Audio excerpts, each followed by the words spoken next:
Bonjour à tous et bienvenue sur boursicoté.com pour cette nouvelle analyse technique Forex, matières premières et crypto-monnaies avec une paire de devises euro-dollar qui rejoint la zone d'objectif ici des 1,0880. On est donc sous la moyenne mobile 20 exponentielle après une forte phase de baisse ici et donc un rebond qui est pour l'instant technique. Il faudrait passer au-delà de cette zone et casser la moyenne mobile 20 exponentielle pour avoir un signal qui éventuellement nous donnerait une probabilité de retournement. Pour l'instant, ce n'est pas le cas. On voit très peu de volume sur cette phase de rebond, donc pas une réelle conviction, mais plus une correction ici d'une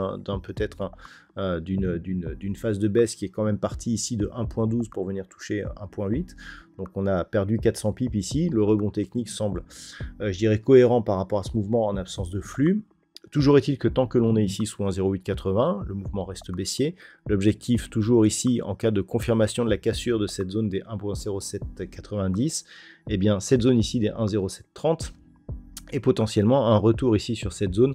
Alors on a un objectif intermédiaire sur cette zone de point bas qui se situe ici à 1.0680, mais globalement on pourrait revenir sur 1.0630. Pour l'instant, on est sur une phase de rebond technique. On va surveiller ce qui se passe ici sur cette zone des 1,0880. Si on casse au-dessus, et bien là, clairement, il y aura des signaux d'affaiblissement de cette dynamique baissière. Mais tant que l'on est en dessous, on est dans une perspective de poursuite du mouvement baissier. Sur la paire de devises, livre sterling contre dollar américain, par contre, on confirme la poussée baissière avec cassure ici de cette zone de point bas et retour ici sur la zone des 1.2870. C'est un petit peu l'objectif si on cassait cette zone des 1.30. Alors, ces derniers jours, je temporisais parce qu'on cherchait ici à recasser la zone des 1.30 à la hausse, mais vous voyez qu'on a échoué. Autant ici, on n'a pas cassé direct. Ensuite, cette zone est devenue résistance, mais là, on n'a pas réussi à la casser d'une manière pérenne. On est venu au contact de la moyenne mobile 20 exponentielle avant d'accélérer et de revenir au contact de la bande de Bollinger supérieure. Donc si on note ici que sur toute cette phase, il n'y a pas eu de contact avec la bolle inférieure et qu'il a fallu attendre un rebond technique et ici une réaccélération pour y arriver, cela nous montre que l'on peut repartir d'une manière forte à la baisse si on casse cette zone des 1,2870 avec comme objectif retour possible ici sur cette zone des 1,2750 et ce point bas qui se situe ici à 1,2690. Donc ça reste baissier sur cette paire de devises livre sterling contre dollar américain. Sur l'or, on a eu une phase de consolidation aujourd'hui. Alors c'est assez intéressant puisque cette zone ici 2733 n'était pas un élément technique puisque c'est une zone de record. Je l'avais tracée parce que c'était l'extension de Fibonacci qui correspondait ici à au retracement de Fibonacci sur cette phase de consolidation.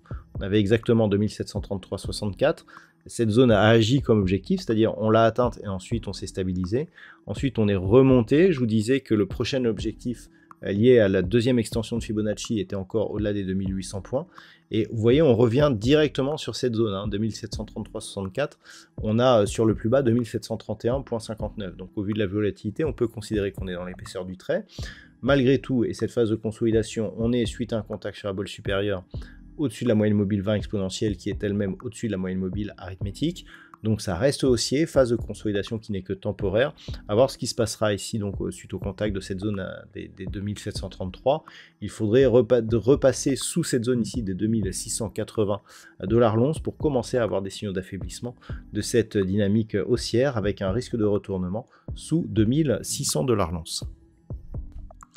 Sur le WTI, on est ici sur une tentative de rebond. Vous voyez comment, suite à la rupture ici de ce support oblique sur gap baissier, on est venu chercher ici la zone des 67,50 avant de rebondir.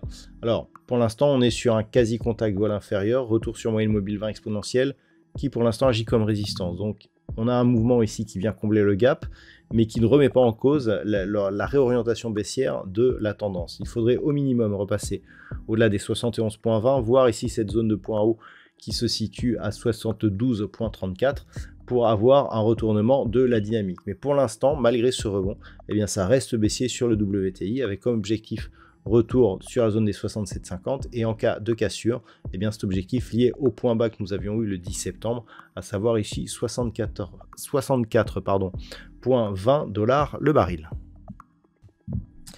Et enfin sur le Bitcoin, donc on a bien eu l'accélération suite au franchissement de cette résistance oblique ici qui était liée à cette petite phase de consolidation, donc ce qui nous indique une sortie de cette phase de consolidation, mais pas encore une réorientation haussière, hein. Il fallait casser ici cette zone, je dirais, de résistance qui correspond ici au point haut qui avait été marqué au mois de mars.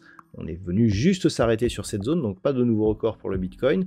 On marque ici une petite phase de retournement. Bon, alors globalement, tant qu'on est au-dessus de la moyenne mobile 20 exponentielle suite à ce retour de contact ici sur la bande de Bollinger supérieure, ça reste positif. On le voit d'ailleurs, on a eu une hausse des volumes sur l'accélération qui aboutit au franchissement de cette résistance oblique. Donc c'est assez positif. On a eu une phase d'hésitation ici et ensuite une phase de baisse. Donc globalement, on observera ce qui se passe ici au niveau de cette moyenne mobile 20 exponentielle qui va continuer à monter, qui devrait venir au contact de cette zone ici des 68 700 $ pour un Bitcoin, qui était aussi la zone de résistance que nous avions ici sur cette phase, un peu plus haute, 69 000. Donc globalement, tant que l'on est au-dessus de ce nœud ici d'indicateur, on ne remet pas en cause la dynamique haussière. Ce n'est que sur cassure de celle-ci, et notamment si on venait casser 65 500, que l'on aurait là des vrais signaux de remise en cause, voire de retournement. Mais tant que l'on est au-dessus, on a évolué dans une phase de range assez longue, on casse ici avec une hausse des volumes, on vient égaler le record, quelque part c'est un signal qui pourrait préfigurer d'une cassure ici de cette zone avec établissement de nouveaux records sur cette crypto-monnaie. Voilà donc ce que l'on peut dire sur cette analyse technique Forex, matières premières et crypto-monnaie. Je vous souhaite de passer une très bonne soirée. On se retrouve dès demain pour d'autres analyses techniques, toujours sur le site boursicoté.com.